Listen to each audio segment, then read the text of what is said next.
Welcome to the Win, Make, Give podcast. Chad Hyams is here. Bob Stewart over there. Bob Stewart, we're already laughing, smiling, ready for what's going on in your world, though, buddy. I don't know where to start right now. You didn't tell me earlier. Like we've recorded a couple episodes. I never tell you today, and all you said to me was, "I'll be right back. I can still hear you," and then you disappeared.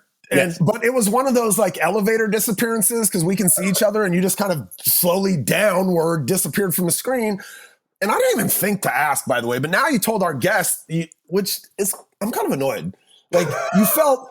Like you didn't want him to be concerned about it, and so you told him. But earlier you didn't tell me. I was concerned. Like I did. Anyway, so you have sciatica pain, or what's going on? Yes, I'm having some sciatica pain. It's acting up a little bit now and then. So standing while I'm doing the podcast. My wife is a big advocate of no shoes in the house. You've been letting those 70-year-old men whip your ass in pickleball, haven't you? Yeah. That's where the sciatica came from. When I play, it doesn't hurt. When I play, it doesn't hurt. It's when I stop playing. It's the weirdest thing. And I'm flat-footed. I have no arches in my feet. So when I'm barefoot, I'm just my feet give way. We have tile flooring, and my wife's a big believer in no shoes in the house. So I don't have insoles. So I'm standing on a rug with a slight pad under it, and now and then just standing still hurts. Can you get some house slippers? Like, will she let you wear house slippers? Yes, but they've got to be more like Crocs, and I'm not that old to admit I'll wear Crocs, right? Because they got to hold my insole. You live in a retirement community and you play pickleball. You are that old, dude. You can wear Crocs now. It's okay. All right, I can officially move on to Crocs with my black socks. Enough about all this. I'm excited to get to our guest. And before we bring him on here, when we first got in here, I don't know if you were in here to hear it. I didn't see you yet. I'm like, hey, Caleb, how's it going? Dude, this guy's voice matches like, he can bench press over 400 pounds. He's a big man, and his mic sounds every bit like he sounds. So, Chad, I don't know. Here we go, right? We'll get into this. Yes. Bob, you're absolutely right. There are a few people out there, when you see them and then hear them talk, you say, that doesn't go, right? Like Mike Tyson, don't come hit me, right? But when you see Mike Tyson and then you hear him talk, you say, that doesn't make sense to me, right? No, when you see Caleb and hear Caleb, he looks, folks, because we don't record video, as you know. If you want to Google him, go Google Caleb Gilbert. Yet he looks exactly like you think he looks when you hear him speak as we bring him onto the podcast. I don't want to interrupt him. I want to let him finish. He said he was just bench pressing 220-pound reps while he was waiting for us to get started. But let's welcome to the Win, Make, Give podcast, your friend, my friend, and our protector for life now, Bob Stewart, Caleb Gilbert. Welcome to Win, Make, Give. Thanks so much, guys. Really appreciate it. All right, everybody, you got the picture of Caleb now? You heard that, right? And the hair matches exactly what he sounds like, too. Just so you know, the haircut goes with it. Caleb, we don't do bios on Win, Make, Give. It's wonderful that your team sent me over this beautiful bio of who you are. We throw it out the window. Caleb, tell our audience who you are. Introduce yourself, whatever you deem important and you're feeling right now. Well, I appreciate it. I like to think of myself as someone who has learned, throughout his life, how to do things better. I started out a very simple life, and actually grew up in such a simple life. My dad made $5 an hour when I was growing up, and I wanted to get Nike socks, and so they couldn't afford them. I had to take and find ways to be an entrepreneur at 10 years old, to be able to get those Nike socks. That started a firm foundation in me. Since then, I moved on. Throughout my career, I've done one thing extremely well, and that is protect people. Quit school at 13 because I found out I was no good at school, had zero interest in it. Actually worked doing landscaping, started a landscaping business, had my first employees at 14. Sold that business to go to executive protection school, and that's what I've done since the mid-90s is executive protection. Had the privilege of working Silicon Valley founders, Hollywood celebrities, some of the wealthiest people in the world, and some of the most amazing human beings on the face of this earth. And it's brought with it a ton of lessons, a ton of fun stories. Flown over 300,000 miles a year for quite a bit of my career. I've been to 51 countries. And through it all, I've been able to sit next to some of the most amazing entrepreneurs, tech founders, CEOs of Fortune 200 companies, glean, learn, and that's what I work to do now in my current role as president of White Glove Protection Group, is use those principles, use those solutions, use each of those lessons to be able to be better at what we do. Okay, Bob, before you go, I usually let you have first question. We know that. Audience, I want you to see, we're going to show you how white glove protection is going to still help your entrepreneurial career grow. Yet I just got to come out of the bat, get it out of the way, because it's the curiosity I've had since you've been on my calendar. Come on, drop the name. Who's the biggest that you've had to protect? Biggest is relative. Because are you talking biggest celebrity? I did first 9 years with celebrities. Yeah, like I'm talking Taylor Swift, right? That big in the world. How big? During my Hollywood years, definitely worked. Tom Cruise, Will Smith, Drew Barrymore. The full list of A-list celebrities. Had incredible opportunities to interact, travel, and protect them as well. Majority of the last 15 years has been working to protect people who I can't actually name, but who are the wealthiest people in the world. Had the privilege of starting the executive protection program for PayPal. Was director of protection services at Salesforce. So Fortune 200 companies there that I was directly responsible for protecting the at-risk individuals for those corporations. So can we go back to so you said something. You said grew up in a, I don't know, lower middle class family.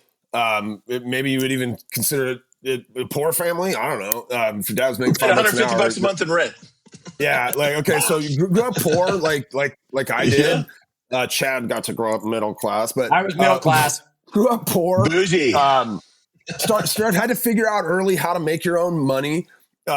Decided that you were going to go do this protection school, which, geez, I didn't even know that was the thing, but that's awesome. And then at some point you moved, like you took the big step. I don't know, like you moved to Hollywood with probably like a lot of people do, moving to Hollywood, not a lot of money in your pocket.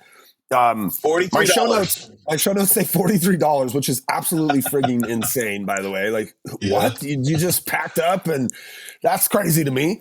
But like, can you just talk for a second about just taking, like, I don't know, almost a leap of faith, or taking that first big step towards, in this case, was your dream, I'm guessing, or kind of what you had in your head as your dream, but just what did it take to take that first step? How did you get the motivation to do that?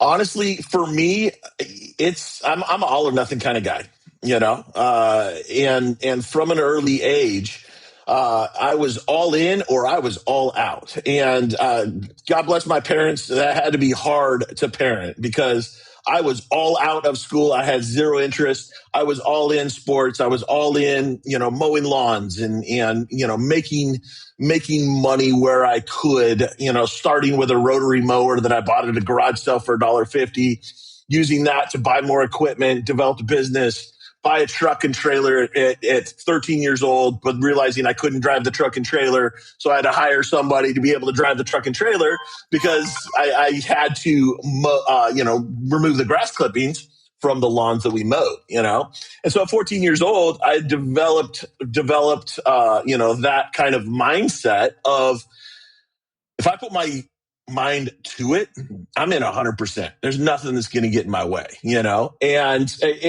that's been a good thing for the majority of my career. It's also been a negative thing, because when you are so motivated, when you are so dedicated to achieving a goal, anything that gets in your way is a casualty of that progression, or can be, I should say, And so that motivation, I really had to learn how to titrate what my priorities are to be able to maintain that, all or nothing mentality. When it came to going into executive protection, I literally met a couple guys at a park, and it inspired me.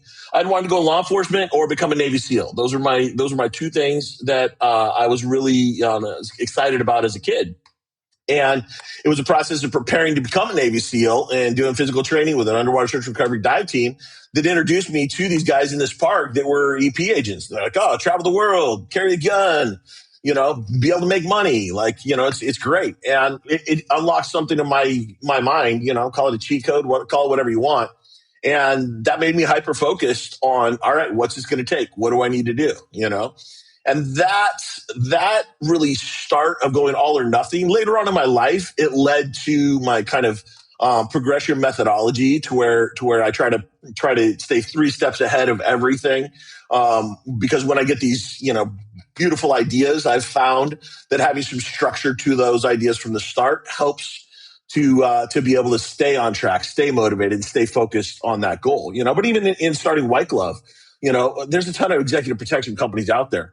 We're the only one that I'm aware of that only does embedded protection, only focuses on boutique, only focuses on high end. There's a lot of companies out there that are great. Think of them as a Honda Civic. It's a great get around. It's great for protecting your average people. But we pull into a detail, and we're the Bugatti that comes in, and it is purpose built for a select few. And that's really what my life has become is figuring out ways to use that motivation, to use that dedication, to use that trade craft that has been developed to figure out how to build a better Bugatti. I heard so much in there, right? And I didn't ever realize in my life, Bob, that I would not only know one person in executive protection, I would now know 2. Right. Because I've got a friend of mine who has opened an executive protection company and all that. And I'm like, how am I attracting this? So maybe there's something about this, Caleb. We should talk later. I've seen The Hitman's Bodyguard. I've seen the movie Bodyguard. I've watched John Wick. When you're ready to hire me, I'm ready to go. If you need someone who's disguised as an old guy, right? I can blend just right in. Just hope that the bad guy doesn't show up when Chad's sciatica kicks in. Yeah, if that kicks in, we're in trouble, though, right? That's not my fault. I want to ask this. You said something in there. I mean, you said a lot of things in there. Yet the one that really jumped out at me is that the hyper focus. And a lot of entrepreneurs and a lot of our audience, they have that. And sometimes it causes loss of opportunity. Sometimes it causes loss of relationships, or sometimes it hurts here and it hurts there. How have you accepted that? And or how have you developed to still have some sort of counterbalance? So even though you have this hyper focus, you're not missing out on that opportunity with someone in your life, or you're not missing out on that experience to go do this because you're too focused on everything else. Yeah. Yeah. Well, I mean, when you look at achieving any hard thing in life, if it was easy, everybody'd do it. Sure. So anything worth doing in life, you're going to give up something. And I've just had to accept that, right? A lot of my buddies will go and play video games and have good time with their kids and enjoy that. That's not something I have the luxury of doing. I don't watch much TV unless I'm on a plane. Giving up things to achieve that focus is something that has just become second nature to me. But I think the important part for me has been contextualizing what I'm hyper focused on. Because if the goal isn't worth pursuing, then it's not giving up what you need to give up to get there. For me, I prioritize, God, family, business. Like I have my priorities that I've had to adjust over the course of my life, right? And those priorities have fluctuated over time. Good, bad, or different, it's reality. It is what it is, right?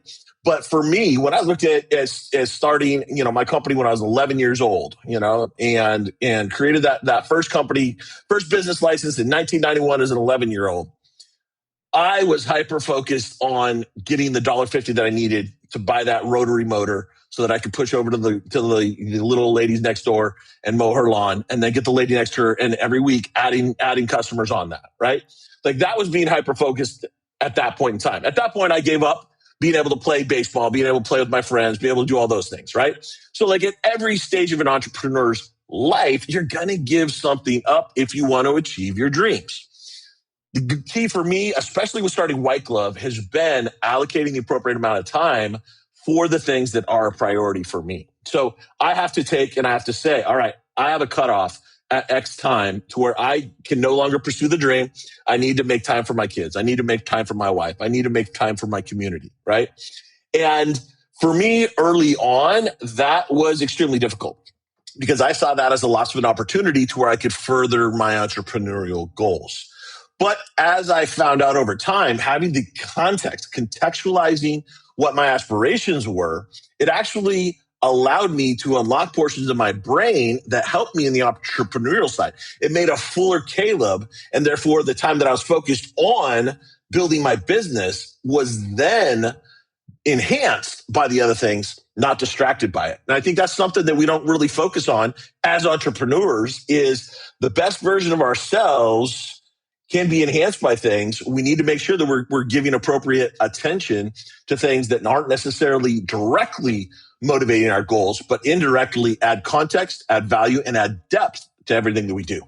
I love something you said in there. You said when you were little, you had to give up baseball or, today you don't watch TV but I'm on your Instagram and I absolutely love that, like riding motorcycles with your kids. That's not something you're giving up, right? Like you make the time for the things that matter.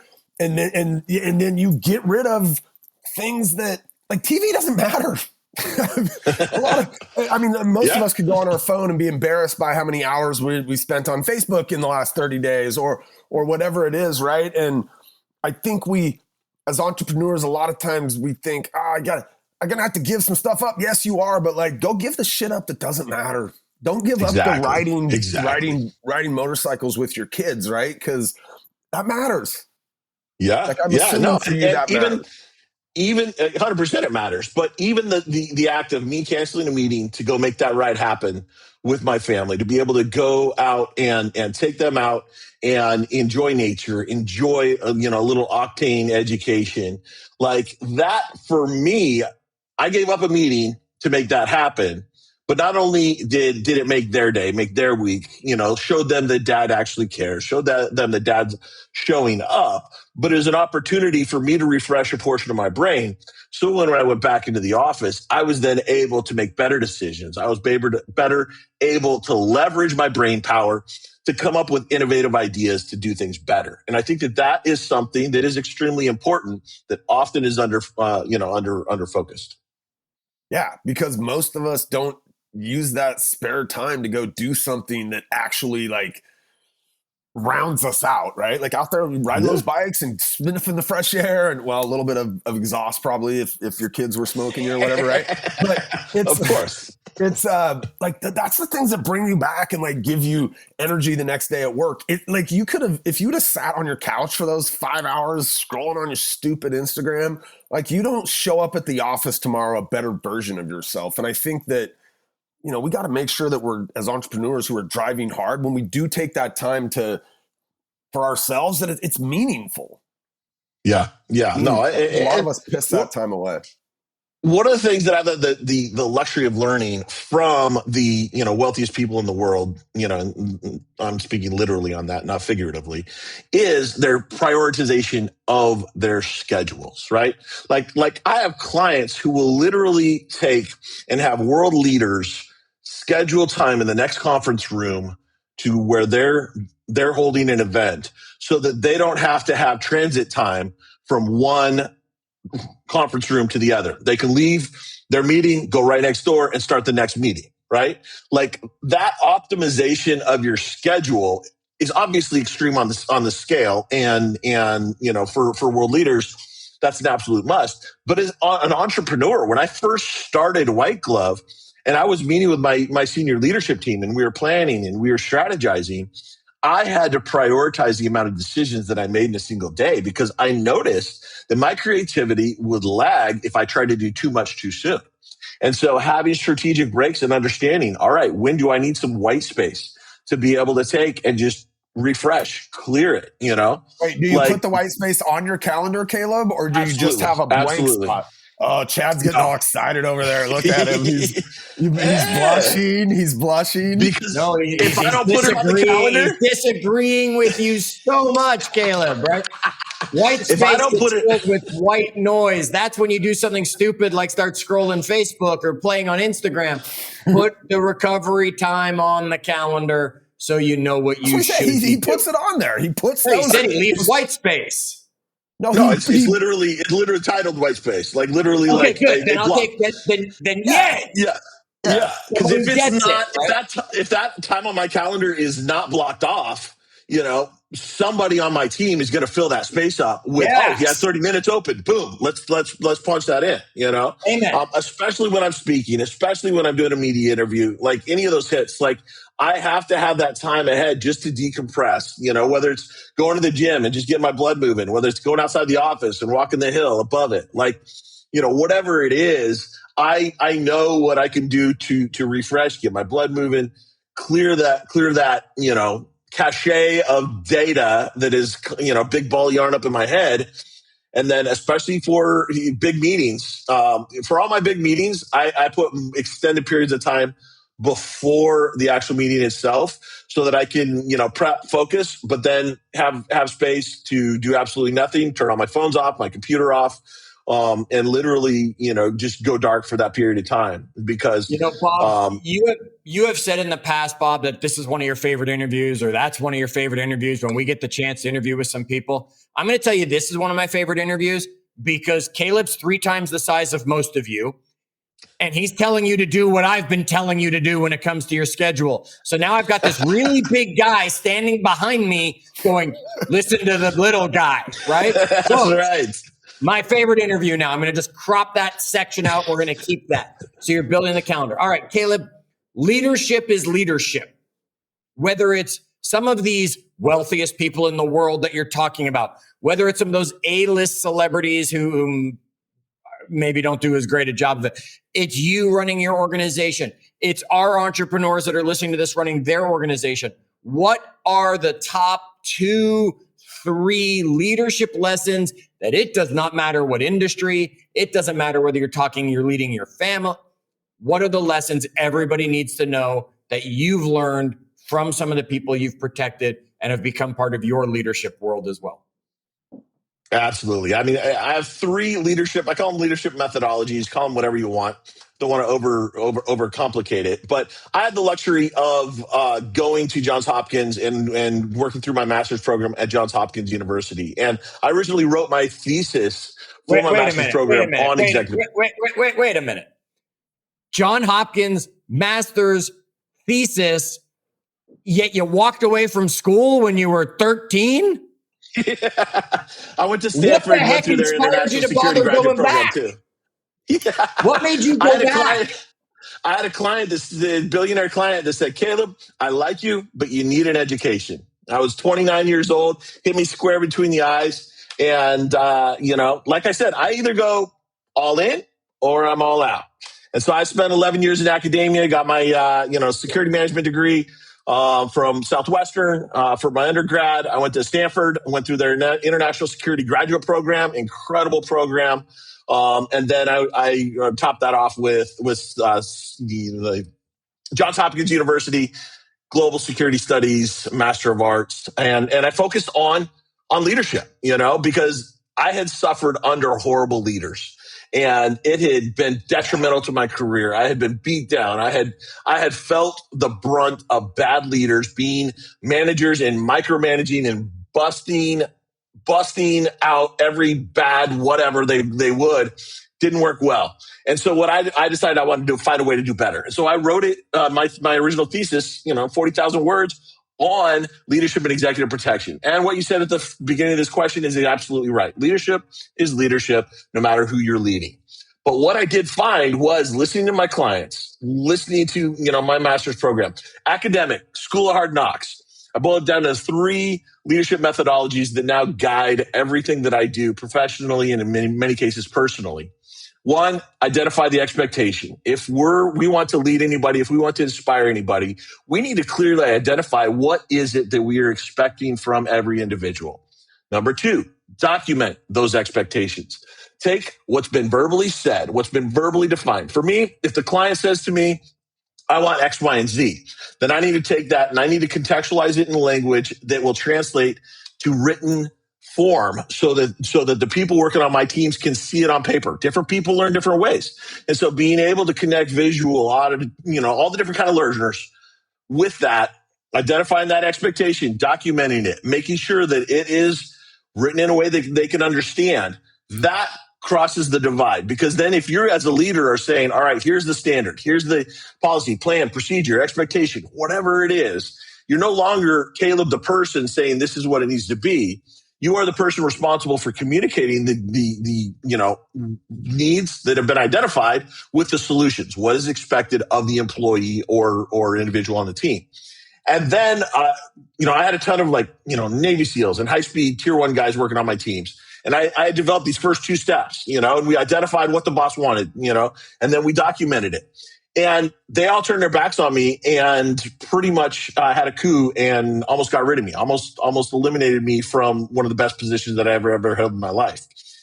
And there was at that point that I realized that leaders are only as good as their ability to identify the expectation and document the expectation. But if you don't have a way to enforce the expectation, you don't have a well-rounded leadership plan.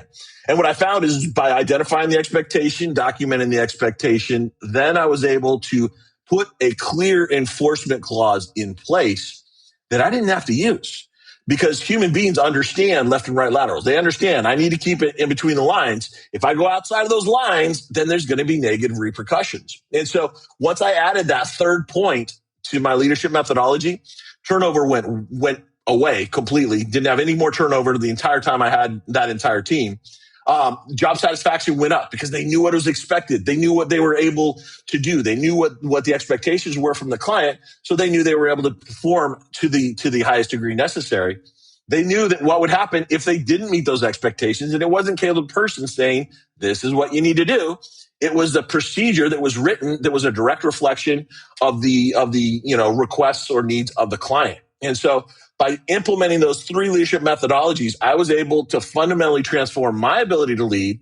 In the 10 years since I created that, I have been able to take middle managers who have 0 leadership, 0 management experience, and turn them into leaders that inspire others on my teams simply because they're removing the human element and replacing it with something that everybody can understand, everybody can be a part of, everybody can take and be a proactive, positive part of the solution. I love that. I want to go back to something you said earlier. And I don't want to dismiss that really great answer, which probably has 10 follow-up questions that Chad and I should be asking you right now. But I'm stuck on something you said earlier. You said one of the things that, I got to be next to some of the richest people in the world. And you talked about going from, their board meeting they had for their company to just right next door, and they're meeting with, the Prime Minister of Israel or whatever it is, right? And so you were maybe struck by their just ultra optimization of their schedules, right? That's ultra optimizing. What else did you take away from being that close to some of these people that that you didn't expect, or that was what? Holy cow, they do it this way? What else did you pull out of the brains of some of those billionaires that would be worth somebody that's never seen or stood next to a billionaire to know? I learned that they're humans as well.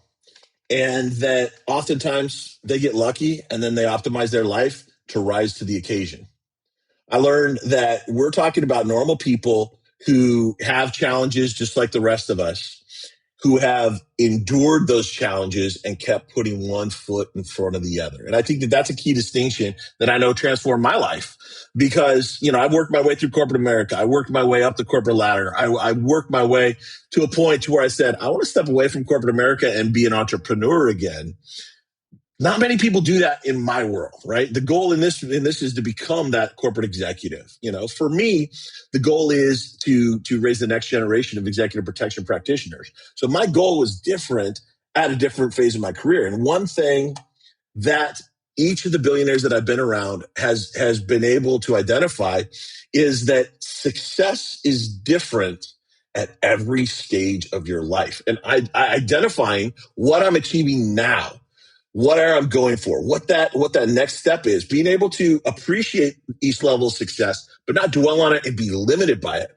That to me is ground shaking insight, because, you know, we get a big contract and we're like, oh, it's a big win. Awesome. And if we just sit there and dwell on it and only focus on that and not focus on the implementing the long-term strategy, long-term plan, long-term milestones, like all of those things, you can get caught up in thinking that this is success now, you know. And one thing that the client that made me, inspired me to go back to school said to me was, Caleb, where do you see yourself in 5 years? You know, and that question's been asked many different times, many different places. But what that did for me is that created a revolving cycle of me readjusting, recalibrating what success is for me at each stage of my life. Wow. Caleb, sorry. Yeah. Chad, we talk about this sometimes around here. You ever have one of those things where, like, when somebody says it, you're it's like, called an epiphany.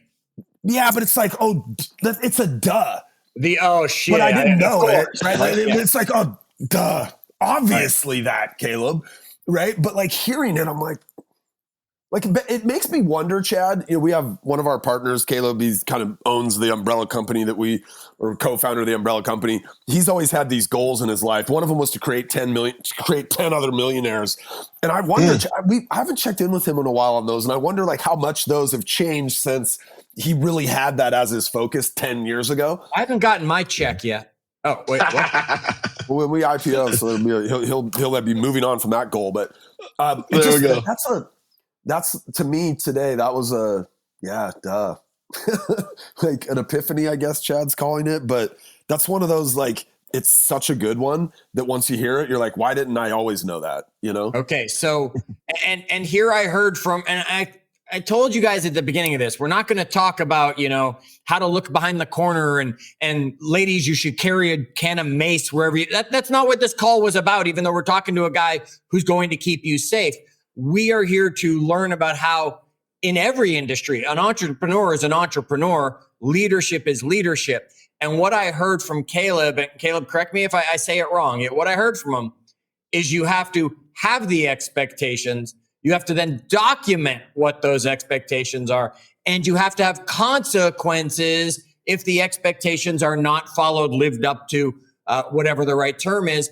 And how many of you entrepreneurs, you want it to be nice.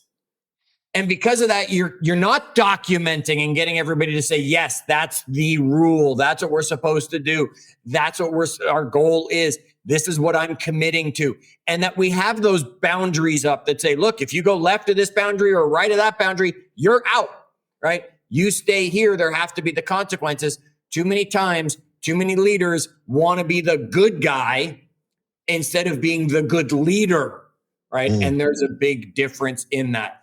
Caleb, as we come to the end of this, the first thing I want to say is sometimes Bob texts me the morning of or 10 minutes before an interview and says, I can't make it because you got pulled away to something. This is one of those days I wish he did, right? Then I could have just had a conversation with you. Bob, I love you. The reason that you wish that is because I brought up your sciatica, and now everybody knows you're old man. Now I can't get a job working executive protection, and it would have been a great excuse. Caleb, give us 1 minute on the clock. I'm gonna hit the timer over here. You won't see it. I'm gonna hit the timer over here. 1 minute. I don't care if you repeat something you said. I don't care if there's something on your heart that you're like, oh, Chad, I really want to get this out to the people. Give me 1 minute to bring this towards a close before we wrap it up. Well, ultimately, I am a protector, and I like people to be able to stay safe. So I would like to mention, from a safety and security standpoint, everybody can protect themselves, whether or not you're out in the parking lot, out in the community. I call it thumbs up, thumbs down, thumbs sideways. So you're going to a bar, you're hanging out, and you want to know whether somebody's a bad actor. We have behavioral science that my teams go to school for 6 months and learn micro expressions, all these things. I boil it down into thumbs up, thumbs sideways, thumbs down. You walk into that bar, there's a baseline. Everybody's acting the same for that environment. Thumbs up is what's normal for that environment. If you walk into that bar and somebody is third bar stool to the left and there's something different about them, that's a thumb sideways. Doesn't mean they're a bad actor, but it means that there's something different about their behavior. Anybody, you can call it a gut feeling, whatever. Now, if you walk into that bar and there's somebody with an AK-47, that's a thumbs down and get the hell out of there, right? So I want to say, everybody, you can use this. It's simple. It's effective. It's something that every single person can use to keep themselves safe, because we know that the only things that keep us safe when bad people are doing bad things is creating time and distance in between you and the bad person. So if you walk in, everything's thumbs up, have fun, enjoy your drink, enjoy your friends, call it good. Some sideways, I identify, why is that person different from the rest? It might be they're having a bad day. You can identify that, then they go in the thumbs up category. Cool. If not, keep an eye out. Be aware. How many times does a bad thing happen, like a terrorist event, and people are like, oh, I thought that person was out of place. I thought there was something wrong, right? So those 3 steps. And then if somebody's, walks in there and their thumbs down, get the hell out of there. Stay safe. Watch your back and enjoy. I love that. By the way, like, my wife is constantly, she's like, how do you even notice that? I'm like, I'm noticing everything. I feel like I could have been in personal protection. Not that I think there's a bunch of bad actors running around. I'm just curious, like, wow, why is that guy out? He's out of place over there. That doesn't look right. And look, the industry we come out of, Caleb, is the real estate industry. Kind of, it's where most of our businesses operate. And there's some people listening to this. They go out, they do open houses all by themselves, right? You're like, that's the scenario, right? If somebody pulls up to my $1 million open house in a fucking $5,000 car, that's a thumb sideways, dude. I'm like, why is this dude? Exactly. So I think that's a really smart. And Bob, if they're walking up the sidewalk with an AK-47, get out the back door. That's a thumbs down. Lock the door. That's called a clue. That's a giveaway right there. I love that one. Caleb, if someone wanted to get a hold of you, follow up with you, follow you on Instagram, drop the best ways for our audience to learn more about Caleb and all that stuff. Yeah, look me up on LinkedIn is where I'm the most active. LinkedIn /EP Caleb, Facebook Caleb Gilbert, and on Instagram CovePro1. Those are my personal sites, but whatever, personal, public, there's a mix in between, is what it is. Happy to help in any way possible, but hope everybody does better out there. Caleb, we'll let you get back to the gym because I could see you actually getting smaller in the amount of time you were sitting here. Again, if you need somebody who's blending in, playing pickleball, or looks like he's a little bit older, don't hesitate to call me. I will be happy to jump in and executive protect some of those older people that need cover. Operation Pickleball is a go. Awesome. All right, folks. Until our next episode, as always, stay safe and do good.